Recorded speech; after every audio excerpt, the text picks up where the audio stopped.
Hey there guys, welcome back to Skirmish Miniature Gaming. Luke here. I'm back from my holidays. I've had a week away. I'm refreshed, I'm ready to go. I'm pumped for the new edition of Kill Team that we've got coming. I hope you guys are too. I'm sure you are. We've had a number of articles since I've been away.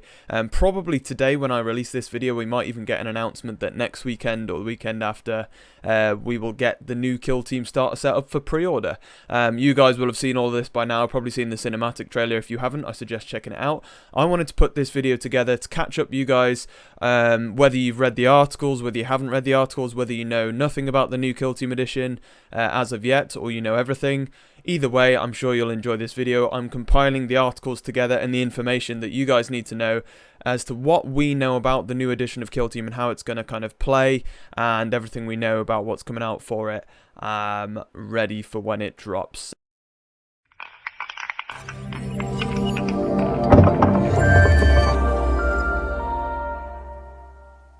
But otherwise, let's get straight into this video with everything you pretty much need to know in this preview for the new edition of Kill Team. And we start off with the first article that dropped, which is 5 things you need to know about the new Kill Team, totally rebuilt Kill Team. There's not much you need to really know from this article, to be fair. It just says all new skirmish rules, so obviously we know that now this is going to be alternating activations. So rather, the old Kill Team, you had someone will do their movement phase, the other person will do their movement phase, then you do your shooting, then your opponent does their shooting. So it was like after the movement phase, then you start alternating with your opponent. One model goes, then your opponent's model goes, and so on, so forth. And you had readying and all that sort of stuff and charging. This edition, much more like your Warcry, for example. You have just alternating activations the whole time, and everything is based on activation point limits on your fighters. So, for example, Space Marines are going to be having 3 activation points, and Standard Guardsmen will have 2, which means that when you come to activate, it's your turn to activate. If you have initiative, you will be able to activate your Guardsmen, and you can do one of 2 actions. We will go into that later, but just know that now it is going to be much smoother, and this is something we've wanted for a long time, which is that Kill Team, we finally now have just alternating activations. It's what all skirmish games should be using nowadays, really, which is really good to see. Brand new stat cards, we'll go through that in a minute. Battle for Octarius, we know that the new Octarius starter set, it's based in the worlds around the world of Octarius, so we know there's orcs, tyranids and guardsmen based around there, and we know that in the new starter set there will be lots of new nice orky terrain, new battle mat, the new core book, and of course the new orc commandos and the Death Corps Krieg warbands or kill teams in that set. Other than that though, just basically saying that the sprues in that set, you're going to have a lot of in-depth customization from the sprues inside that new starter set, and that's all you really need to know, guys, about that first article. The second one that came out, your games of Kill Team are going to be electrifyingly good thanks to the new bespoke data cards. I'm going to throw a data card on screen for you guys now to have a look at from that article. There's a Trooper Veteran. This is for the Death Corps Krieg. We know so far that I'm going to put up a separate video, guys, because on the Kill Team website, if you haven't seen it, I will drop it into the comments. If you haven't seen it already, on the Warhammer community page, they put up a Kill Team website for the new edition where each faction's models available to them, so each option you'll have for your new faction are, as far as we are aware, on the website already. But what I will do is I will do a separate video going through what each faction is likely to get, and anything we know about those already. But for now, we have the Death Corps Krieg card up here that we're going to take a look at. We also know that there are keywords, so if you look at the bottom there, you've got Veteran Guardsman in the keywords, then you have Imperium, Astra Militarum, Regiment, and Trooper Veterans. So the Veteran Guardsman is a specific kill team that you're going to get now, separate to Guardsmen. So these are like your veteran Guardsmen, as it says, or the Krieg. Imperium and Astra Militarum, they come within that, but you will be able to play just as Guardsmen, like your normal Imperium, as a separate faction that will come in the Compendium on release. We'll talk about that more later. But in terms of this card on screen, it's a Trooper Veteran, which means he is a you do have different classifications on your cards, so you can have warriors, you can have like more elites. So if you look at the bottom right there, you kind of have like your specialism emblems. We haven't learned too much about these yet. They will probably more come into play, I would have thought, in maybe narrative play. but we are yet to learn a bit more about those. But we know that there are classifications and keywords for each fighter type and each fighter card that we've seen. So on your top stat line there, you've got an M, which is for movement. Movement is now done in segments of 2, and also shapes and colours. So you have a white circle in front of a 3 there. A white circle just means 2 inches. And you've kind of got different shapes which mean different things. So increments for movement now, which I'll put on screen as well. You've got 1 inch for triangle, 2 inches for a white circle, 3 inches for a blue square, and 6 inches for a red pentagon. And we can use the measurement gauges as well now that they're going to provide us in the new starter set to easily kind of use those increments of movement on the battlefield. But we have on this guardsman here 3 circle, which just means 3 lots of 2 inches, which means 6-inch movement for a guardsman, which is what you'd expect.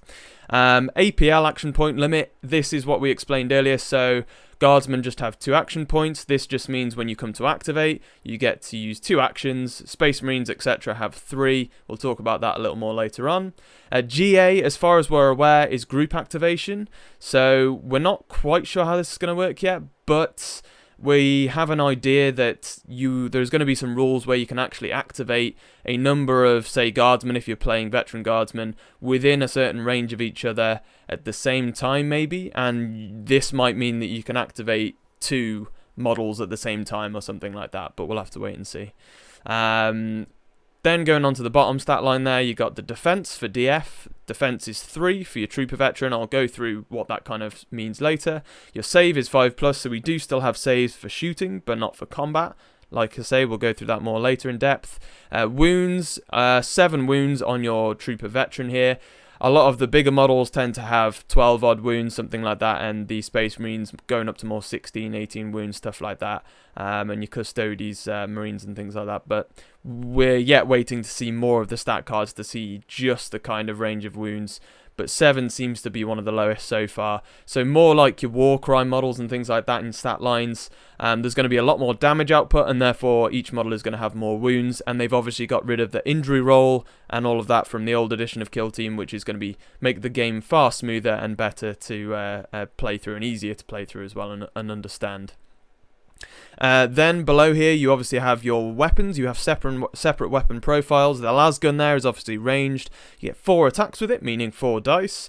Ballistic skill and weapon skill is the same stat for most fighters, but sometimes it does differ. So 4 up for the Lasgun to hit, and then damage is 2-3. So damage now, we do have critical hits in the game. So if you roll a 6 up most of the time, you're getting a critical hit and you're causing 3 damage instead of the 2 that we see there.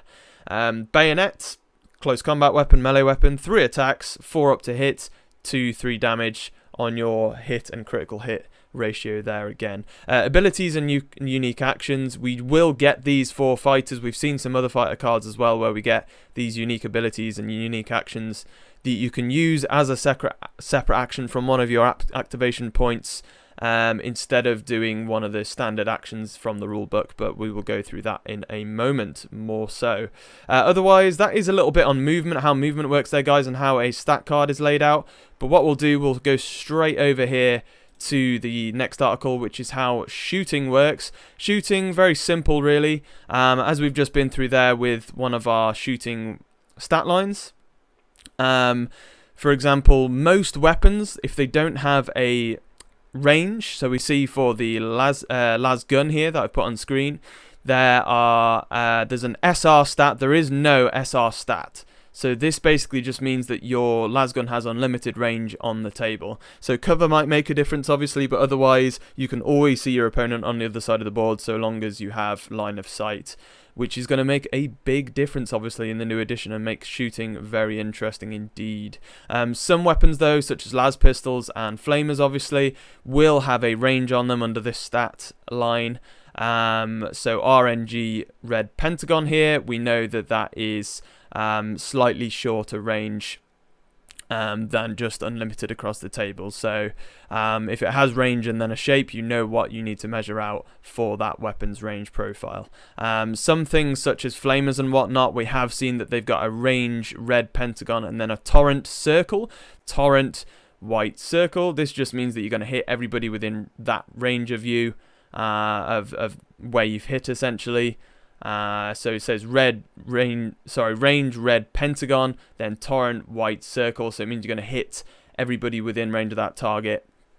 White circle, so 2 inches of that target, because you're basically causing a load of fire and hitting everybody around the same target. So the way that you actually do your shooting attacks is, as we see here in the article, so at their heart, all ranged weapons share a few key characteristics. The attack stat shows how many shots an operative can take with that weapon. Rolls that equal or exceed their ballistic skill are marked as hits, and rolls of a 6 are counted as critical hits, which, as we know already, as I've said, the damage is more on the stat line. The target must then roll the number of dice equal to their defense stat. Any results that equal or exceed their save characteristic are marked as a save, with 6s counting as critical saves, so they can block multiple damage from your opponent rather than just the one if you get critical defense. Or you can use a critical defense to shield against a critical attack from your opponent, and vice versa.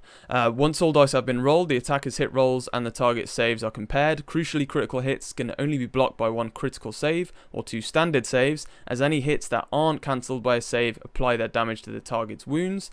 The split the number represents how much damage is inflicted on a normal hit and a critical hit respectively. So like we say, guys, more damage for a critical hit than a normal hit. And as we've discussed, some weapons do have the mortal wounds characteristic, where you cause 3 mortal wounds instead of a normal crit, which can't be saved, which is quite a big deal. So the mortal wounds could be a big thing in the new edition. So that is just a simple look at shooting, really. Just covered a few of the bits from it. Very interesting. As we move into the article that was talking about close combat, which is quite different to the shooting. So just to kind of explain how this works. While melee weapons have many of the same characteristics as the ranged weaponry that we took a look at before, a quick and violent nature of close combat means survival is more a matter of split-second decisions. So starting with the attacker, the combatants then alternate, choosing whether they want to use a successful hit to inflict damage or parry one of their opponent's hits, cancelling it out. This means that every fight is a strategic dance of death. And I agree, I think it's really cool. So basically, unlike the old edition of Kill Team, where one of you attacks on the charge, then the other person attacks if they manage to survive, both players are capable, depending on what they choose to do with their attack roll or defense roll, as to whether they want to defend themselves or try and cause damage with their hits. Obviously, you'll probably have, I would imagine, a charging models or something might get a bonus in terms of initiative for who chooses their attack first. So basically what you do is, if you both choose a melee weapon, if you have 4 attacks on a sword or something and then your opponent has 5, you both roll those dice. Whoever has initiative gets to choose one of those hits first to be a hit and try and cause damage to your opponent, or to deflect one of your opponent's hits. Then it would go to your opponent. They can choose to deflect that hit, or they can choose to try and hit you, etc, etc. And then you keep causing damage to each other that way. So it's a little confusing, but I think it's harder to explain than it will actually be to play. I think it will work very, very smoothly.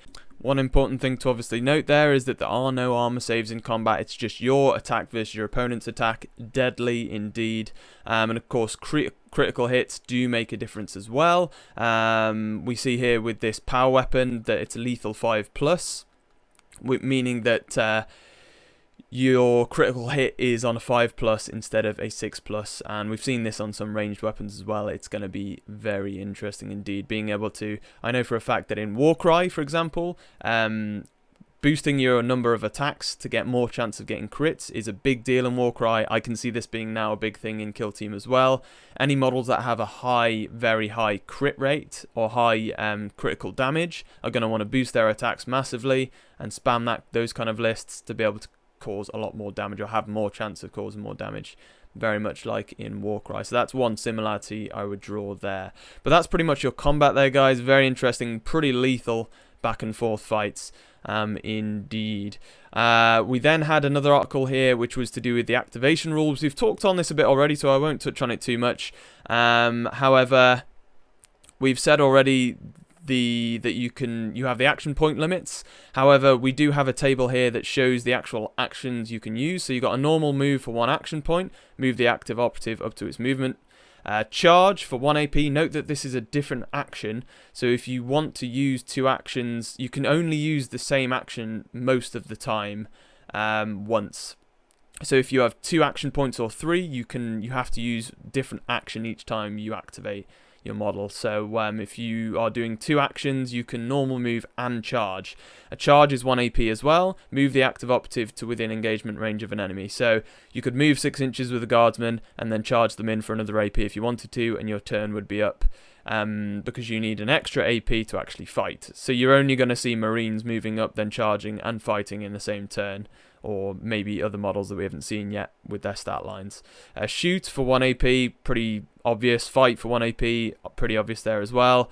So fall back is now a 2 AP thing, so most models are going to have to use their whole activation and all of their activation points to move the active operative out of the engagement range of an enemy. Very interesting indeed, and I think that's a smart move there as well. Unique action, various, taken an action listed on an operative's data card for the activation points spend on the actual ability. So we've discussed this as well. Certain guardsmen or whatever might have a Voxcaster or something that you might be able to spend an action point to actually use the actual action that it states on an ability that it states on that action for a point rather than any other actual sort of action that you can use out of these available. So that's pretty much it, because I'm not going to go any more in depth on the activation there. You kind of can tell from that what you can sort of use in terms of standard actions. It will be exciting for us to see what specific actions that obviously our teams will have and factions will actually get. We'll move on. It's going to be new kill team replaces points with a fast, finely balanced list building system. So the way that you're building your kill team works in the new edition, we have an article that got released for this. They give a couple of examples. The new Commando Orcs have been broken down into a list there, and they do the normal Imperial Guard faction, not the new Veteran Guardsmen, the Krieg, but the standard Imperial Guard that you're used to. And the way they're doing it now is there's no longer any points to build your teams in kill team, like separate points for your weapons and your fighters. It's just a standard 2 fire teams that you can take, and in the case of the Imperial Guard here, I've put on screen, you can see that there are 2 different types of fire team you can take. A Guardsman fire team, which consists of 7 Guardsmen with a mix of different kind of gear that you can take, and there will be limits on those for each faction and for each fire team. And then there's a Tempestus Scion fire team that you can take, where you'll be able to take a limited number of Scions for that list as well. But that's the list you can see that he's done there for his fire team. You've got, other than Guardsman Trooper Operatives, each Guardsman fire team can only include up to 3 of the operatives above. Other than Guardsman Trooper Operatives, your kill team can only include each operative above once. Okay, so essentially what it's saying is you can only, the actual operatives that are above, you can never include more than 3, basically, of each type. So the gunners, you can only take 3, and you can only take 1 of each type of gunner, so no plasma spam. And then, for example, the guardsmen, you can take unlimited amounts of those, because they are obviously a standard guide you need to fill out your fire team. But otherwise, it's very balanced. You can only take limited numbers. It makes sense, and it makes you use a nice mix of weapons, which I really appreciate. I think that's really nice. And it's saying that you can basically turn one of your Guardsman Troopers into a Guardsman Sergeant, basically. And you can take either a bolt pistol, las pistol, or plasma pistol, and a chainsword or power sword, or power weapon. So very simple. And that is more or less, guys, how your list is going to look to be built. We've had some images and different things from other, what looks to be other kill teams and how big they'll be. For example, the Death Guard, it seems to be you're going to get 3 Plague Marines in one fire team and 8 Poxwalkers in another. It's not entirely clear yet whether you can take 2 lots of Guardsman fire team, or if you have to take a Guardsman and a Tempestus Scion fire team.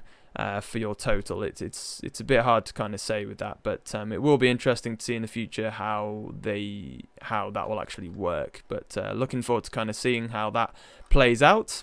We did have another article saying about this new Kill Team Compendium. This will come separate as a separate compendium and tome for you to buy alongside the new Kill Team Edition starter set, which will include all of your old factions from the old Kill Team and your standard models. I'm going to do a separate video, like I say, on what we can expect from this compendium and the models we already know that we're going to probably get for each faction, and I'll do a breakdown in that video for that. So I'm not going to talk much about this compendium, but I definitely suggest picking it up if you want to play any of your old factions in the game. So yeah, I won't speak too much more on that. We had an article on the terrain here, which was quite interesting. We have a few different rules that have been implemented for climbing over terrain. We already know that if you move over low-lying terrain such as barricades, etc., you have to spend white circle or 2 inches when you move over it. So if you've got 6-inch movement, you're moving 4 inches if you're climbing over a barricade. So very simple, basically. And then what they've done, I'll put this piece of ruin on here for you from the new Orc Scrap terrain. You have, they've highlighted the different sections of these ruins to kind of highlight what they actually mean. Transversable and light in green there, the barricades, which we've already said, that just negative to your movement.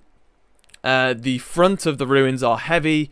We kind of assume that this will mean it gives you a nice bit of cover and obscures you from shooting, etc.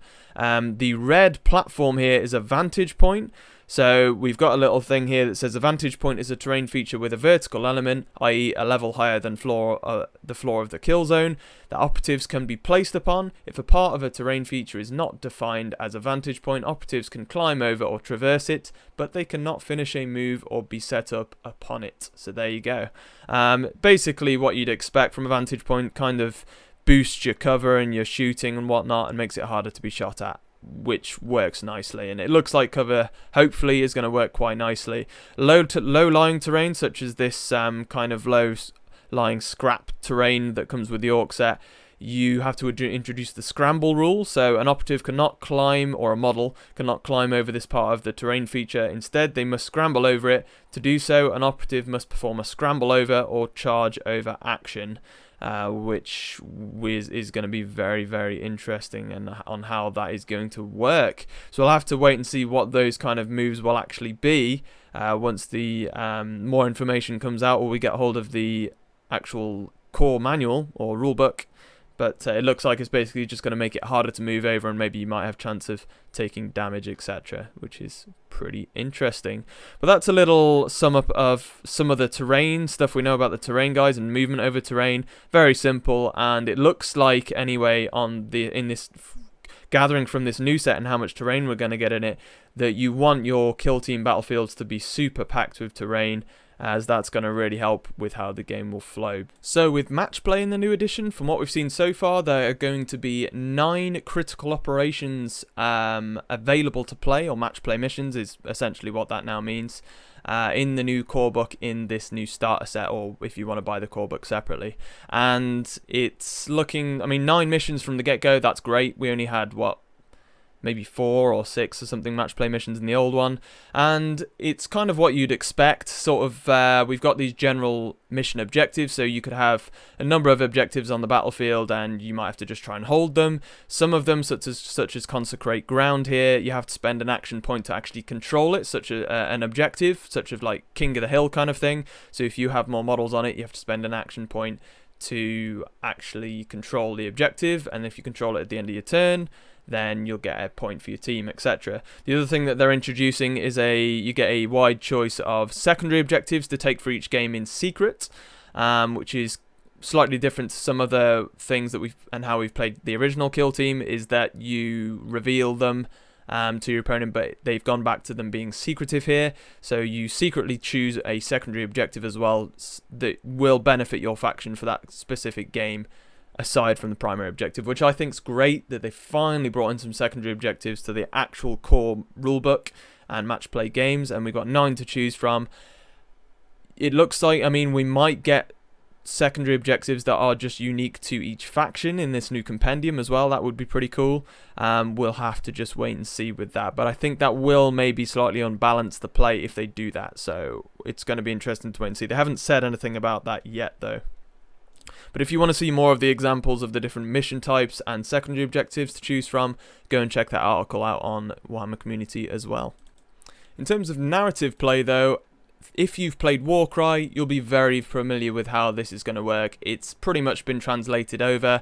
They are essentially calling this a Spec Ops campaign playthrough. It's going to be very similar if you have played Warcry to what you do there. So you build a kill team, you can acquire new kill team members, etc. They can be injured, they can be killed on a roll of a 1 after a mission, that sort of thing. There'll be bonuses, buffs, relics, things like that that you can find. They will probably give specific missions maybe in this core book for narrative play, but it looks like we might even just be picking from the normal Spec Ops missions in the book, although we do have 9. It's just you add narrative elements to the games when you play through, but that will be interesting to see.